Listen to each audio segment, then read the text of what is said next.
Test one, two, three. We ready to do this? Take two. Cool. Well, this is the Saturday Sauna Night podcast. I'm Steve, I'm Kyle. and I didn't think we'd be doing this. I didn't think Kyle would say yes to filming and recording a podcast, but here we are. So why? I was trying to think about why. When I brought this up to Kyle, I was joking that this is starting a podcast is one of those fleeting hobbies that every guy tries in their 20s and 30s, along with things like home brewing, smoking meats, playing in a rock band, which I've done a few of those things, but not all. And I guess that kind of gets at my point of this. I have a lot of different hobbies, and they're kind of all connected to the outdoors in some way, and sort of all connected to the Upper Peninsula and its culture, and the land and the water. And so I was thinking, well, how can I sort of tie all that stuff together? I mean, for example, fishing. I love it, but I don't feel like I'm really accomplished enough, or I couldn't make an entire podcast show about fishing. It would be boring. I'd bore people. People who watch fishing shows want to see trophy fish all the time. You got the guys who got these underwater cameras who get this amazing footage. There's much better channels to check out, even based in the UP, if you want to see some just absolute incredible fishing. Another one's mountain biking. I love it. I try to get out as much as I can. I've done a few events. I've done the Orta Shore. I've done the Polar Roll twice. I did the mini version of the Marjagisic, which is like the kids race, even though it's 18 miles of brutal single track. These kids had a much different childhood than me, apparently. I couldn't do a whole biking podcast. There's stuff, I follow some of these biking groups, and there's guys posting things about, different tech stuff about the bikes and gearing and, switching gear, and I have no idea what any of it means. Yeah, so here we are. I guess before I turn it over to Kyle, I just wanted to shout out a few of my influences just in kind of the way I see the world, and sort of what drives me to continue doing stuff outside and looking for adventures and new hobbies, and just being involved in nature. So one of the first ones, this is kind of throwing it way back to the 1950s and 60s, but John Volker, UP, born and raised, author, former Marquette County prosecuting attorney, and Michigan's Supreme Court justice. Lived most of his life in Ishpeming, wrote books on trout fishing that sort of got me interested in that. Just they kind of combined fishing with these kind of funny, hilarious stories about these different local characters and all these places, and these are places I knew growing up. A more recent one, to me, not chronologically, I mean this goes back to the 1940s, Aldo Leopold, and just his work on conservation and the land ethic, just kind of reframed, I guess, the way I sort of view a lot of things in the outdoors.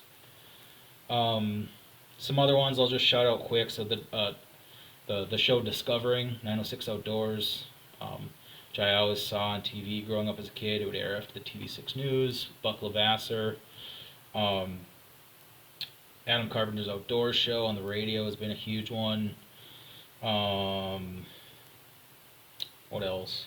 Joe Pera Talks With You, which is a comedy series that aired on Adult Swim, but was filmed and set in Marquette. Few YouTube channels that I want to shout out are Lost Lakes. Lots of stuff about backwoods camping and fishing and adventuring, but big focus on the adventure of it and sort of the experience. The Fishing Doctor's Adventures is another channel. Lots of helpful tricks and tips on especially cold water fishing for rainbow trout, brook trout, things like that. Tight Loops is another YouTube channel, big into the fly fishing and conservation side of things. Really cool stuff. They have a short film called Big Land about fishing in Labrador. Check it out. Rhett and Link, they're hilarious. I love their well, it's not a podcast, but it's like a podcast. They're Good Mythical Morning, you know, trying every flavor of Pringles and ranking them, things like that. Like that's my kind of show. Quickly, a couple local ones, UP based. Bugsy Sailor, super prolific guy. From way back in the day when he was like making T-shirts with the UP silhouette on them, which every tourist shop has now, right? Like he was kind of like the OG with that. Started 906 Day, like September 6th, celebration of our area code. Platter Day, first Friday in October, a celebration of all things plaid. Right. Yeah, well, Friday, October, or not. Yeah, first Friday of October. I don't know what the date is, but the Chat It Up podcast, which I was fortunate enough to be invited onto and sort of talk about. Another thing I did at one point, a satire page I used to run. A more recent Instagram channel I've been checking out called Old Time Hockey. This guy, really cool. He's got a cool mustache and lives out in the woods with his dog. And Respect that.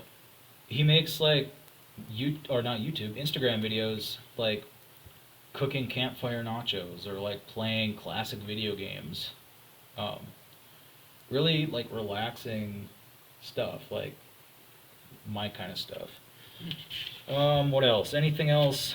Very quickly, I keep saying that, but some sort of organizations, local businesses, nonprofit groups that I've found meaningful, I guess, are the 906 Adventure Team, the different bike events they put on. They also have a super cool kids program, which I'm hoping to get my daughters in when they're old enough. The Superior Watershed Partnership and all the work they do with conservation, trail building. Inland Seas Education Association, which is based down in Suttons Bay. Really cool program. They work with schools, teaching about the Great Lakes. The UP Land Conservancy, Trout Unlimited, which I've been a member the last few years. They still haven't converted me into a full-on fly fisherman, but yeah. And then lastly, Black Hawk Church, which is based out of Madison, got involved with during my time living there, and just really love the way they connect a lot of what they teach with respect for nature and the environment. Super cool stuff.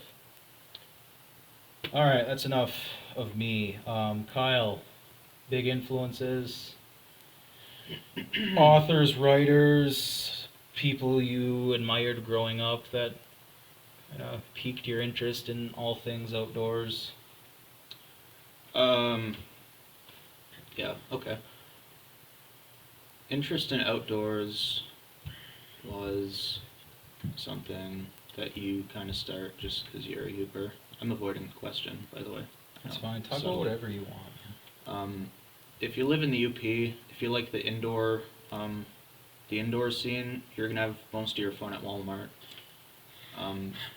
So you gotta like. We used to do that too. I had a blast. Walmart runs. The electronics section. Walmart runs. Go down the aisles. Anyway, my point is you gotta like some of the outdoor stuff. So from way back in the day, back in middle school, high school, I spent a lot of my time at various lakes around Ishpeming, where I'd born and raised go hematites. Well, you did like you would go camping with friends, just like not like an actual campground, right? Like you guys would just go set up hammocks in the woods, right? Yeah, or tents. The first time I tried that, we weren't great at planning, and I got dumped in the lake when we landed with the canoe. No one thought to bring water, so we just had a couple 2 liters of Pepsi and lived off that. And how old were you in high school still? No, that was a middle school thing. Oh, So when you're that young, you're able to survive off yeah, I of was it. gonna say that sounds like a middle school adventure. Just it sounded good, the Cheetos diet or whatever. Um, so that's kind of how that starts. When you're young, you're just kind of forced outside here because there's so much to do outside, so much open space. Some of the things I enjoy doing outside, like Steven, I'm not really a master at anything outdoors around here, but I spend some time fishing, golfing, tennis, skiing, snowshoeing, downhill skiing, if you count that. Different from Absolutely. cross country. Two totally different sports. Yeah, hiking, biking, um, just wandering around like I had somewhere to be, that kind of thing. What was the question? It doesn't matter. I was gonna say though, when you talked about just kind of growing up and sort of being forced outdoors because there's so much, like that's just ingrained in the culture of the UP. No matter what part of the UP you're from, whether you're from a city like Marquette or Escanaba or Iron Mountain, or whether you're from out in the middle of nowhere, which is not hard to find. Um, it's part of growing up, and I think growing up as a kid, I took that for granted because, I mean, where I grew up, I could go down the road and be in just woods, like beautiful trails, big granite bluffs overlooking these ponds and lakes. And so I think it was a little bit jarring when I had been around the Midwest on trips and stuff, but I think when I first moved out of the area and sort of saw other parts of the Midwest, um, like that's not. There's some other beautiful areas for sure, um, you know, around the Great Lakes states and the Midwest in general, but just I think the diversity of land and water we have here. I mean, we have the Great Lakes, which are like basically small seas. Um, we have like pseudo mountains, but even though they're not, 12,000 foot peaks, you can still get your share of elevation in if you do it right. Um, and yeah, and that's part of what keeps drawing me back outside is just exploring that stuff. Um, there's so many lakes. I was reading an article the other day that like I think was it it was ranking the U.S. states by how much I think surface area they have of water. Alaska was number one, but Michigan was two, which which is pretty incredible. If you just consider the sheer size of Alaska with Michigan, Michigan's way smaller, but yeah. Um, what else? Oh, so I wanted to talk a little bit and have Kyle share too. Just interesting trips, places we've been, things we've done in the last few years. So I'm just going to kind of go through the last year. Um, Something I really wanted to do but didn't do was ride the Margie Giesick 50 mile. So the Margie is it's a mountain bike event. If you don't know what it is, flagship main event is a 100 mile bike race.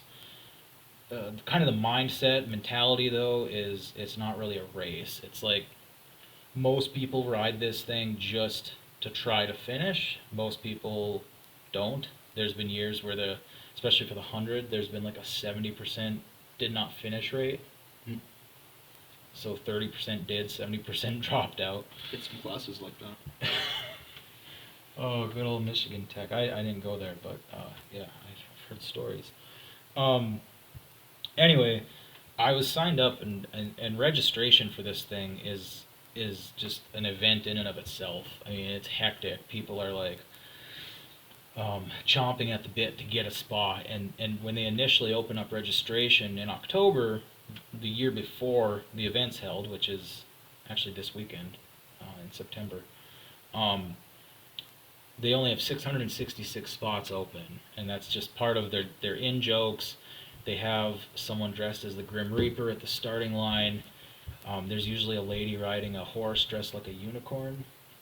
That's nice. They like then the race directors like to play jokes on people and like just play it up. But really, it's just a super cool community event. Draws lots of people into the area, and they put an emphasis on the west end of Marquette County, which is cool because a lot of the times Marquette gets all the focus and the hype, but the Margigisic sort of flips that and really draws attention to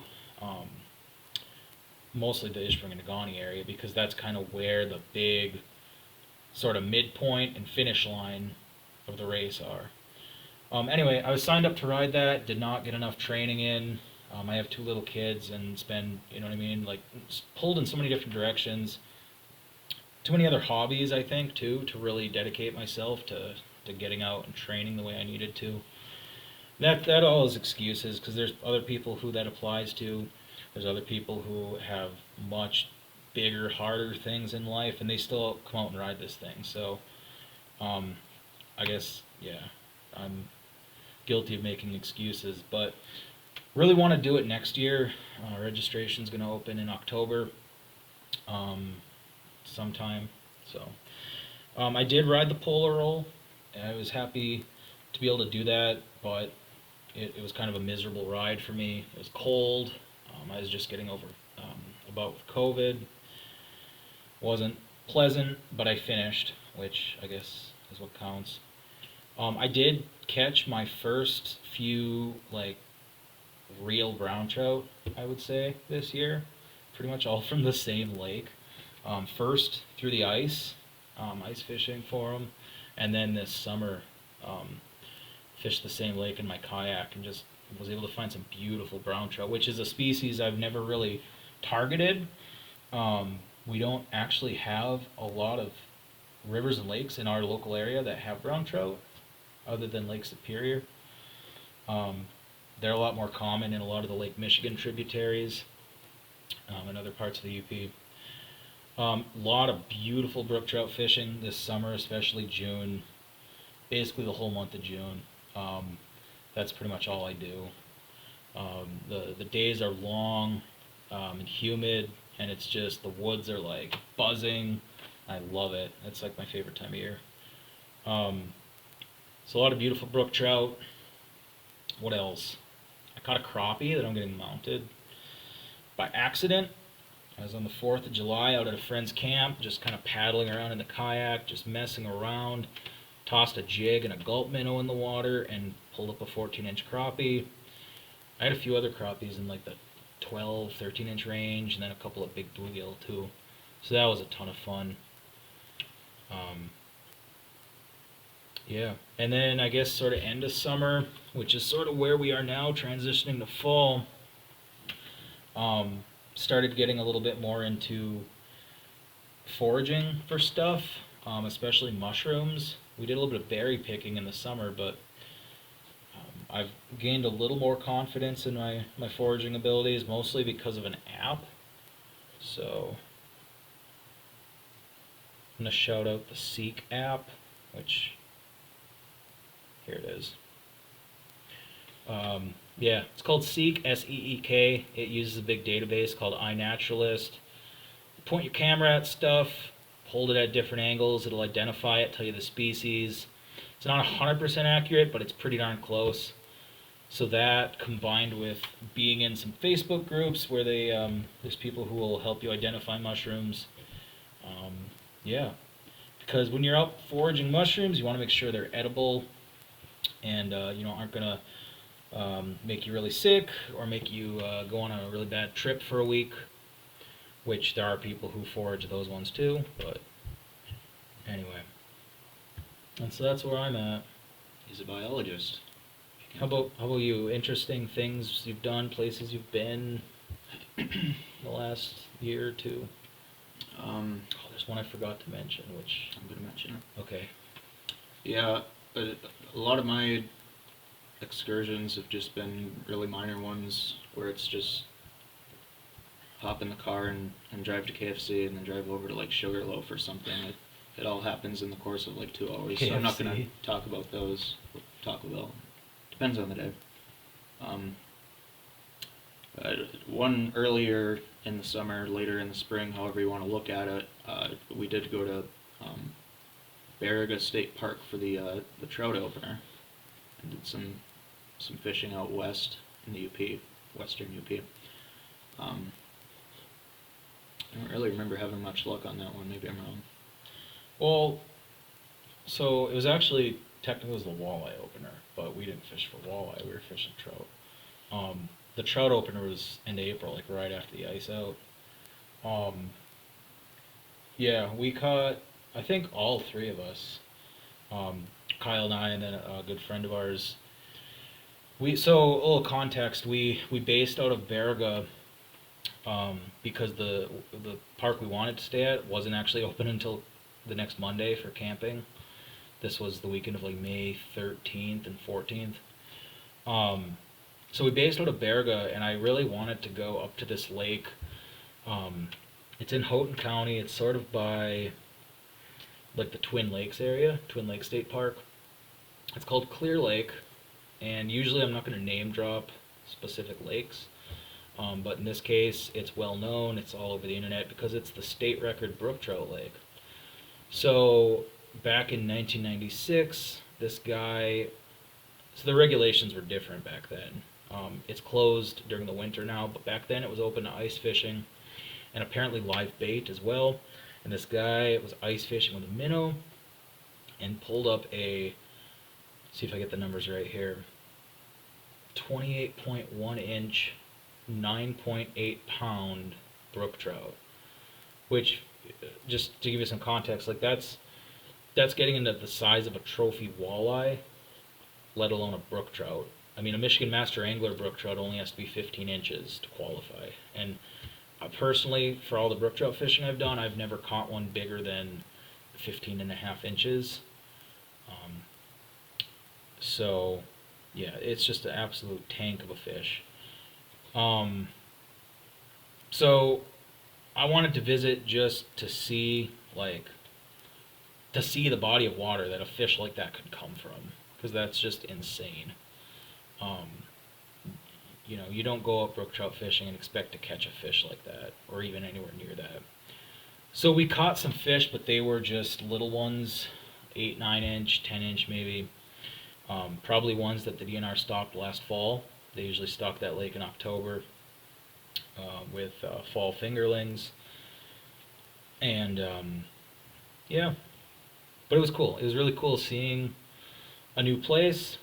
And we fished a couple of other trout lakes too, to no success, like 0 success. But it was a good weekend. It was fun. Got to see some new places, get some new ideas. So I'm getting a second shot at Clear Lake this fall, next month, because we're gonna be camping up in Twin Lakes, sort of doing a fall color tour, and that lake's only a few minutes away from the campground, so. Well, other than that trip, I don't think there's a ton worth mentioning with my summer. Like I said, it's a lot of small days and not like big plan it in the books ahead of time, few months type deal. Getting into fall, there is some more stuff to do outside. I think upcoming weekend, which will be like a little over a week from now, we'll have a camping trip, which will be a little bit more remote, but we'll also bring the fishing gear and see if we can pick up something out there. I don't really care what bites the line. Whatever bites it, bites it. It'll be me and Steve and the aforementioned friend that also tends to come fishing. What up, DC? Hey, I want to mention Kirk Lake too, but before we get to that, you would know this because you've been bird hunting before, but isn't today the bird opener? 15th? September 15th. Is it the 15th? Yeah. Yeah. I guess I think that's the opener. So. Yeah. Yeah, I've never been bird hunting, but you have. So are you planning on getting out at all? Yeah. It was one or 2 weeks ago. I got the gun out and took it apart and cleaned it and made sure I know where everything is and I don't know if maybe I'll get out this weekend. We'll see, but chances are I won't. Usually, I have more luck with seeing birds late in the season. I'm sure if any of you are bird hunters, that kind of comes with the color and/or things starting to fall. Get a little more coverage or less coverage, I should say. But I do know in a few weeks here, early October, I'll have a bird hunting trip in the books where I'll go spend a weekend doing that. So hopefully I can find a partridge out there. It'll be in the southwestern-ish UP. Can't give up specific spots. Yeah, that's something I'd like to do in the future when I have a little more free time. But I was gonna say, just random related to bird hunting. There was an episode of this show Gordon Ramsay does called Uncharted, I think, where he sort of travels to kind of all over the world, but just different unique spots, and does a lot of like um, collaborating with local chefs and hunters and fishermen and foragers, and kind of collects local ingredients and then has like a cook-off. And anyway, he was up in the UP a couple years ago now filming, and part of his trip was going out partridge hunting. Interesting. Yeah, have you seen that episode? I don't think I've seen I'll the have show. to I'll have to find where that is. It was on National Geographic, but there was like a thing where it was also on Disney Plus. So anyway, I'll have to find that for you. Yeah, he cooked a thing. He had jam from the jam pot up in Eagle Harbor, up in the Keweenaw, where the monks make jam. He had chaga that he just like climbed a tree and took a hatchet and got some chaga. He had some partridge. He had some smoked, what was it? Smoked whitefish or whitefish.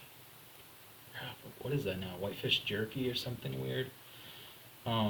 Anyway, yeah, local stuff all over the UP. Cool. Craig Lake, yeah. So a little over a week. Never really done a lot of backcountry camping, so I'm excited. I've also never really done anything at Craig Lake State Park, which holds the title as Michigan's most remote state park.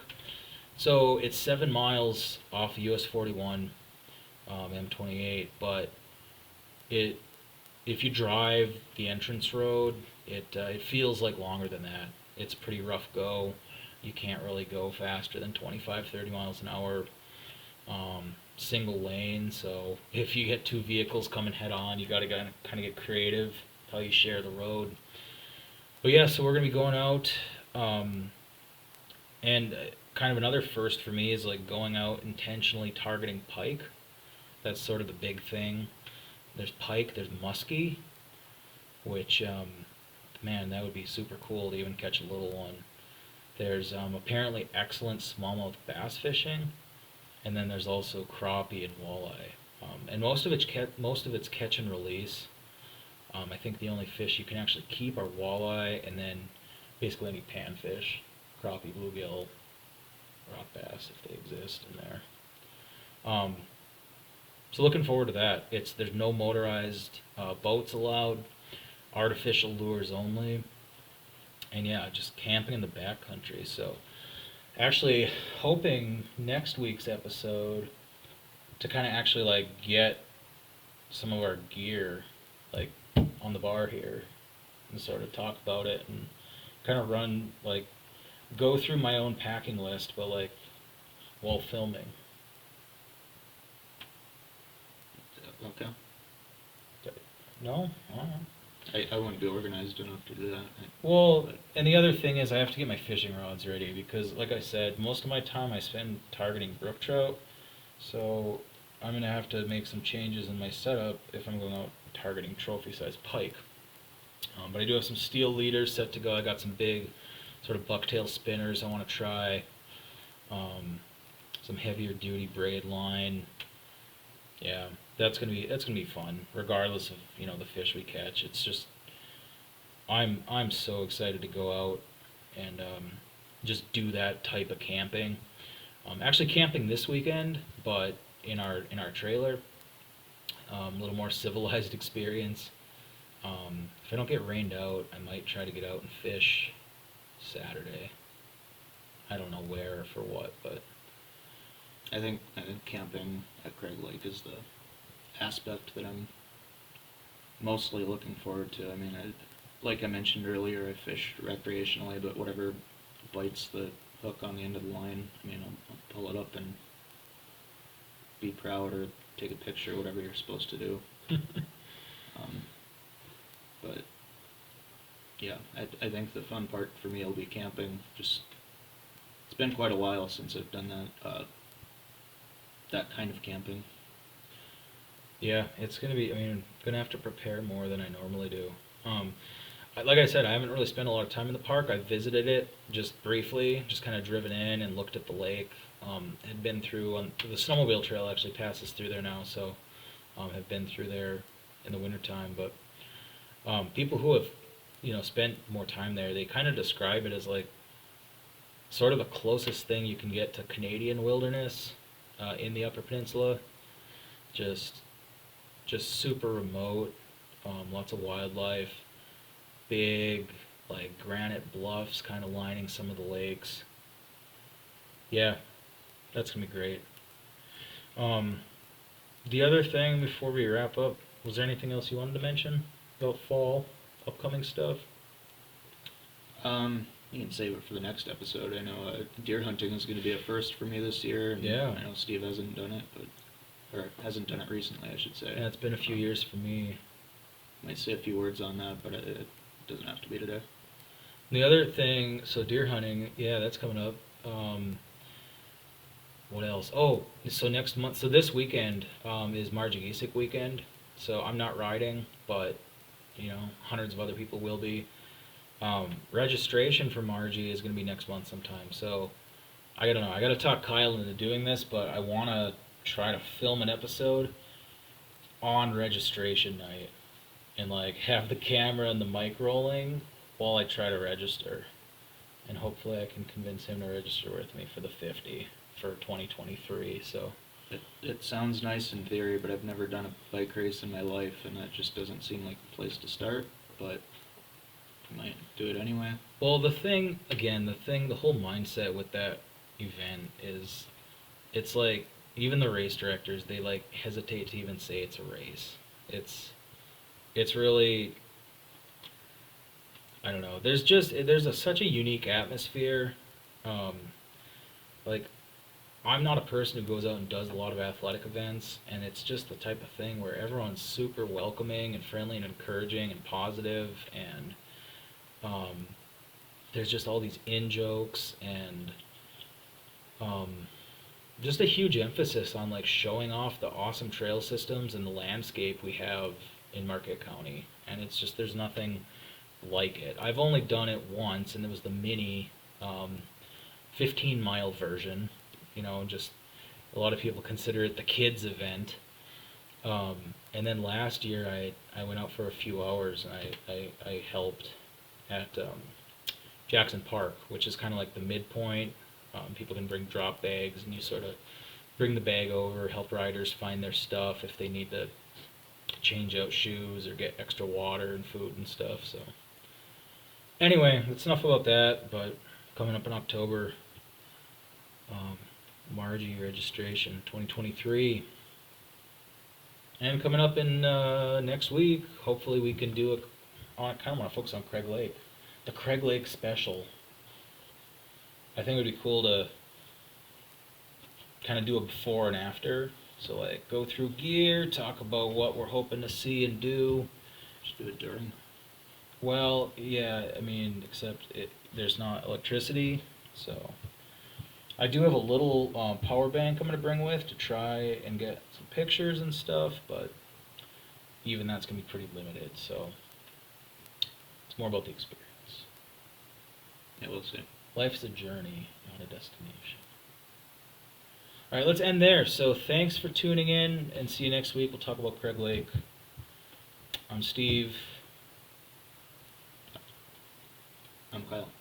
He is and hope you have a great Saturday sauna night.